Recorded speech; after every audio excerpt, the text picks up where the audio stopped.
During a terrible drought, God had a plan. He told the prophet Elijah to go to a town called Zarephath. There, he would find a widow who would take care of him. When Elijah arrived, he saw her gathering sticks.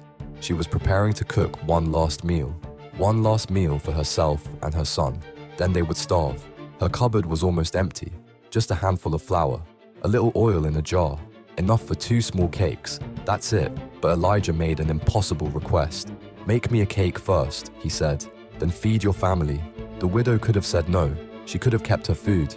But she trusted God's prophet. She made Elijah's cake first. Then something amazing happened. No matter how much flour she used, the jar never emptied. No matter how much oil she poured, there was always more. For months, 3 people ate daily from supplies that should have lasted 1 meal. God kept his promise. When we put God first, even in our deepest need, he provides. What do you need to put God first in today?